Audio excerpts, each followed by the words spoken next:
Okay, ఇప్పుడు SC వర్గీకరణ మీద పెద్ద చర్చ నడుస్తుంది. మీరు అదే వైపు నుంచి మీరు వచ్చారు కాబట్టి వర్గీకరణ సరైన దిశగా అంటే పర్ఫెక్ట్గా జరిగిందని మీరు అనుకుంటున్నారు? 100కి 100%? 200% చాలా పర్ఫెక్ట్గా వర్గీకరణ జరిగింది. వర్గీకరణ విషయంలో బయట జరుగుతున్నటువంటి ప్రచారం, బయట జరుగుతున్నటువంటి పబ్లిసిటీ అనేటువంటిది ఒట్టి పచ్చి అబద్ధం. అంటే మా సామాజిక వర్గానికి సంబంధించినటువంటి ఓకే మా ఉపకులాలు, అంటే ఉపకులాలు అనటం పాపం వాళ్ళకు కూడా ఇష్టం లేదు, వాళ్ళ ఇష్టం లేకపోవడం కూడా కరెక్టే.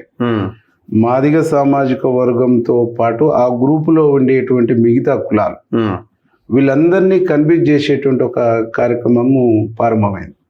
యాజ్ ఏ ఉద్యమకారునిగా 30 ఏళ్ల పాటు ఈ సామాజిక వర్గాల ఆకాంక్ష నిలబెట్టినటువంటి వ్యక్తిగా, దీనికోసం తన లైఫ్ను తన జీవితాన్ని త్యాగం చేసినటువంటి వ్యక్తిగా మందకృష్ణని 100% మేము గౌరవిస్తాం. ఆయన అంటే రెస్పెక్ట్.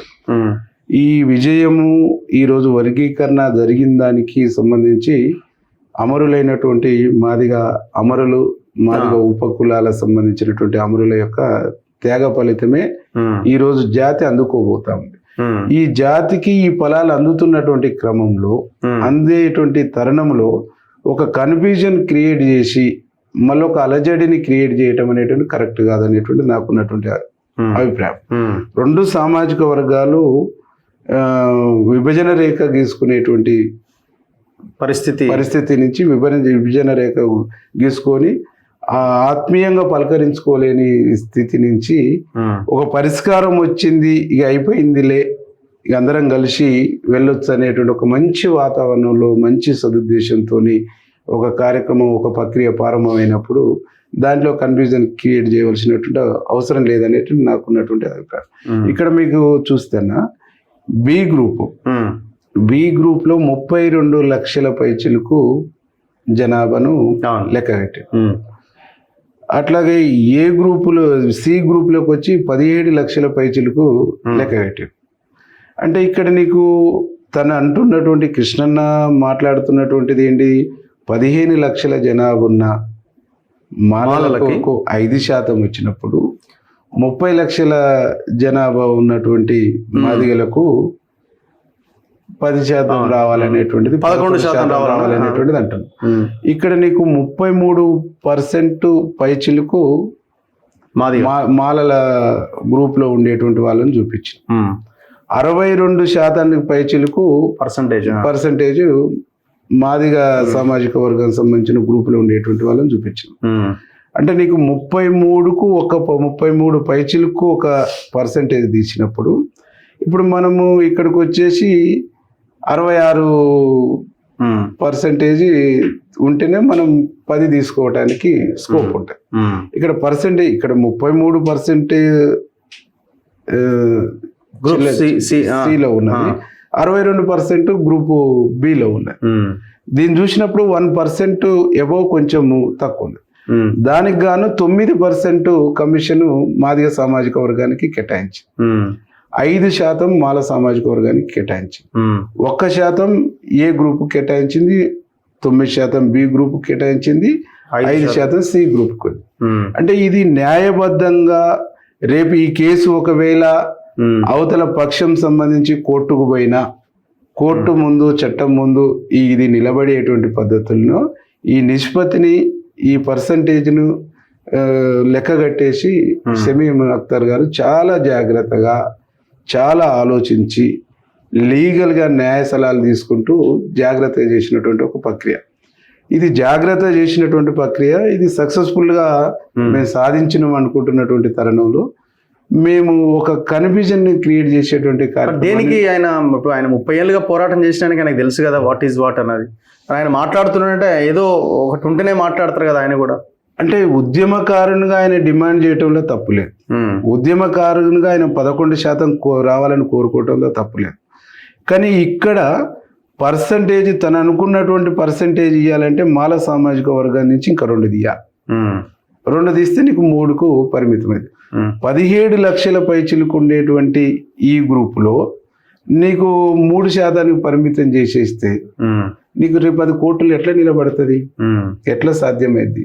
కృష్ణన్న ఏం రిక్వెస్ట్ చేయవలసి ఉండంటే తను గౌరవంగా వచ్చేసి ముఖ్యమంత్రి రేవంత్ రెడ్డి గారిని కలిసి నేను ఈ నిర్ణయాన్ని స్వాగతిస్తున్నాను, రేపు ఈ జనాభా నిష్పత్తికి అనుగుణంగా పెంచి రేపు మాకు ఇంకా ఇంత పర్సంటేజ్ ప్రకారం ఇంకా రేపు రిజర్వేషన్లు పెంచి ఇవ్వండి అని చెప్పేసి రిక్వెస్ట్ చేయటము, కోరటము, డిమాండ్ చేయటం చేస్తే బాగుండేది. కానీ ఉన్నటువంటి 15% పంచాలి. ఇప్పుడు మనం పెంచుకోవాలంటే ప్రభుత్వం ఇంకొక మెథడ్లో రావాలి, ఇంకొక ఫార్ములాలో రావాలి. బట్ ఇప్పుడు సుప్రీంకోర్టు జడ్జిమెంట్ వచ్చిన తర్వాత సుప్రీంకోర్టు జడ్జిమెంట్ గైడ్ లైన్స్కి అనుగుణంగా సుప్రీంకోర్టు జడ్జిమెంట్లో ఏముందో దానికి అనుగుణమైనటువంటి డిసిషన్స్ ఇక్కడ తీసుకోవాలి.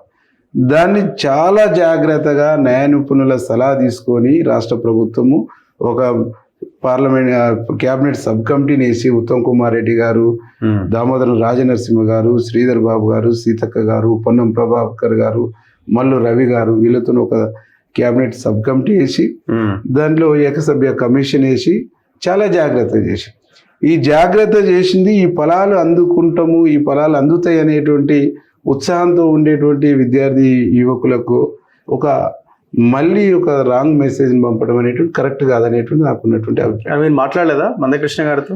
ఆ రోజు అసెంబ్లీ అర్జెంట్ అయిన తర్వాత నేను, కౌంపిల్లి సత్యనారాయణ, అడ్లూరి లక్ష్ము, అట్లాగే లక్ష్మీకాంతరావు, చెవిల్ల యాదన్న అందరము చేసినాం.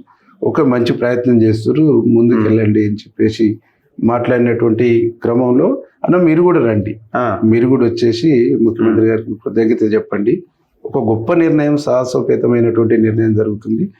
ఈ జాతులకు సంబంధించి ఒక రాబోయే నోటిఫికేషన్లలో ఈ 9% రావటం మూలంగా మన పిల్లలకు, మన బిడ్డలకు న్యాయం జరుగుద్ది, చాలా మందికి ఉద్యోగ ఉపాధి అవకాశాలు దక్కుతాయి. ఇవి పొందుదాము. ఇన్ ఫ్యూచర్ సంబంధించినటువంటి భవిష్యత్తులో ఈ రిజర్వేషన్లు పెంచుకునేటువంటి ఒక అవకాశం కూడా ఉన్నది. కాబట్టి ఆ పెంచుకునేటువంటి దాంట్లో భాగంగా మళ్ళీ జనాభా ప్రాతిపదిక మీద మనం డిమాండ్ చేద్దాం, తీసుకుందాం అని చెప్పేసి కూడా మేము రిక్వెస్ట్ చేసినాం. తను వస్తాడనుకున్నాం, రాలే. ఇప్పుడు ఆయనే అన్నారు మొన్న ప్రెస్ మీట్లో, ముఖ్యమంత్రి ఫోన్ చేసి సర్దుకోండి 9% ఇస్తున్నామని అన్నారట కదా. తప్పన్నది. మీకు ముఖ్యమంత్రితో మీరు మాట్లాడలేదు? ముఖ్యమంత్రి ఒక మధ్యవర్తికి నేను కూడా మీడియాలో విన్నాను, తన ప్రెస్ మీట్ లో చెప్పిండు, ఒక పర్సన్ కు ఫోన్ చేసి సర్దుకోమని చెప్పిండు, అది ఇది అని చెప్పిండు. ఎస్, ముఖ్యమంత్రి గారు సర్దుకోండి, మీ జాతి వాళ్ళను కొంచెము సర్ది చెప్పండి అని చెప్తే ఎమ్మెల్యేలు చెప్తాడు, మంత్రికి చెప్తాడు, దామోదరం రాజనరసింహకి చెప్తాడు, ఉన్నటువంటి 7 మంది ఎమ్మెల్యేలు ప్రొఫెసర్ కే చెప్పిండు అని అంటున్నారు కదా. ఆ ప్రొఫెసర్ తో మాట్లాడుతున్నప్పుడు నేను పక్కనే ఉన్నారా, ప్రొఫెసర్ కూడా కృష్ణనే చెప్పిండు, ఇంకేంది మీ సమస్య పరిష్కారం అయిపోతుంది అంటే ప్రొఫెసర్ సంబంధించినటువంటి ఫ్రెండ్ ఫోన్ కలిపి మాట్లాడుతున్నటువంటి క్రమంలో, ఏం ప్రొఫెసర్ మీ సంబంధించినటువంటి సమస్య అయిపోతుంది కదా, ఇంకేంది అప్పలేవా అని చెప్పేసి కొంచెము ముఖ్యమంత్రి అన్నాడా యోగక్షేమాలు మాట్లాడుకుంటూ, మీకు ఇంకేంది హ్యాపీగా ఉండు, మీ బిడ్డలందరికి ఉద్యోగాలు వస్తున్నాయి కానీ ఈ టైప్ డిస్కషన్ చేసి జరిగింది తప్ప మీకు సర్దుకోండి, అడ్జస్ట్ కాండి అనేటువంటి డిస్కషన్ రాలేదు అనేటువంటి ఆయన స్పష్టంగా చెప్పిండు. ఓకే, అంటే ఇంకేంది హ్యాపీ అంటే మనకు మంచి జరుగుతుందన్నా, మేలు జరుగుతుంది అనేటువంటి మేము కూర్చున్నప్పుడే అదే డిస్కషన్ వచ్చింది. ఓకే, దాన్ని రాంగ్ సంకేతాలు, తప్పుడు సంకేతాలు పంపడం అనేటువంటిది కరెక్ట్ కాదు. ఇప్పుడు మన ఇద్దరం మాట్లాడుకుంటున్నాం అన్న, ఏమన్నా ఒక సందర్భంలో మన ఇద్దరు మాట్లాడుకున్నటువంటి అంశం చర్చకు వచ్చినప్పుడు ఆ ఇన్నటువంటి వ్యక్తి ఆ చర్చను క్యారీ చేయడం అనేటువంటిది, దాన్ని తప్పుడు పద్ధతిలో క్యారీ చేయడం అనేటువంటిది సమాజానికి మంచిది కాదు. ఇద్దరు మనుషుల మధ్య విశ్వాసాలను శంకించేటువంటి ఒక సంకేతాన్ని సమాజానికి పంపినటువంటి వాళ్ళం అవుతాం. అంటే ఒక ముఖ్యమంత్రి హోదాలో సర్దుకోండి అని చెప్పేది ఎమ్మెల్యేలే చెప్తాడు, లేదు మంత్రికి చెప్తాడు, కానీ బయట థర్డ్ పర్సన్కి అయితే ఇప్పుడు ఆయన మిమ్మల్ని గుర్తిస్తలేడా, మీరు ఆయన్ని గుర్తిస్తలేరా? ఎవరిని? మందకృష్ణ మాదిగని. మందకృష్ణ మాదిగన్న ఎప్పుడు మేము ఆయన అంటే రెస్పెక్టే, ఎప్పుడు ఆయన అంటే మాకు గౌరవమే, ఎప్పుడు ఆయన అంటే మేము రెస్పెక్ట్ తోనే ఉన్న ఎమ్మెల్యేలమంతా.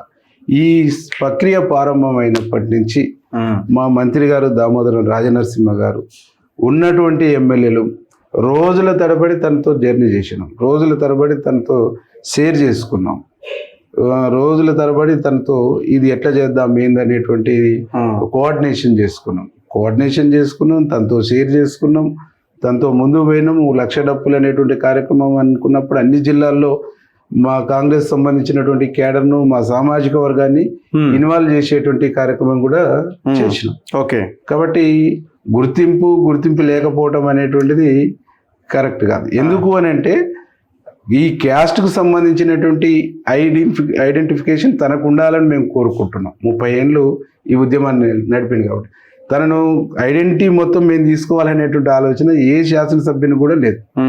తన నిత్యము ఒక ఉద్యమకారునిగా, జాతి పక్షపాతిగా, జాతి కోసం నిలబడ్డటువంటి వ్యక్తిగా మాకు ఆ గౌరవం ఉంటుంది. సో ఇది ఎటువైపు వెళ్ళే అవకాశం ఉంది? నెక్స్ట్ ఇంకా ఫర్దర్ గా దీనికి ఏమైనా ఎండ్ కార్డ్ ఉందా? ఇది ఎండ్ అయిపోయింది, ఎవరి రాజకీయం వాళ్ళదే అని ఎండ్ అయిపోయింది, ఎవరి రాజకీయం వాళ్ళదే. కాంగ్రెస్ పార్టీ చెవెళ్ళ డిక్లరేషన్లో చెప్పింది, ఎన్నికల మేనిఫెస్టోలో చెప్పింది. ఎన్నికల మేనిఫెస్టోలో చెప్పినటువంటి అంశాన్ని అన్ని నియోజకవర్గాల్లో తిరుగుతున్నటువంటి సందర్భంలో ఆనాటి పిసిసి ప్రెసిడెంట్గా రేవంత్ రెడ్డి గారు కేటగరైజేషన్ చేస్తాము, బీసీ కులగణన చేస్తామని చెప్పేసి ప్రతి సభలో, ప్రతి జిల్లాలో, ప్రతి వేదికలో మాట్లాడుకుంటూ వచ్చాం. అధికారం వచ్చిన వెనువెంటనే అసలు మాదిగ శాసనసభ్యులకు, మాదిగ సంబంధించినటువంటి మిగతా మేధావుల కంటే కూడా ముందు మమ్మల్ని కదిపి భుజం తట్టి మీరు దీన్ని ఫాలో చేసుకోండి అని చెప్పినటువంటి వ్యక్తి ముఖ్యమంత్రి గారు. ముఖ్యమంత్రిని మేము పోయి అడగలే.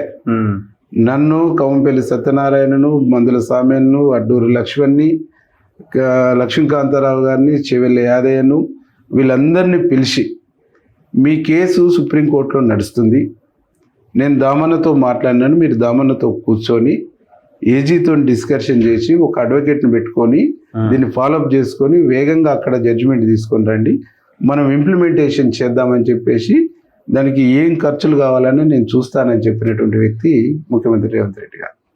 అంటే ఆయనకు ఆ సమస్య పట్ల, ఆ సమస్య పరిష్కారం పట్ల అంత కమిట్మెంటు, అంత చిత్తశుద్ధితో ఉన్నాడు కాబట్టి మమ్మల్ని నడపగలిగింది.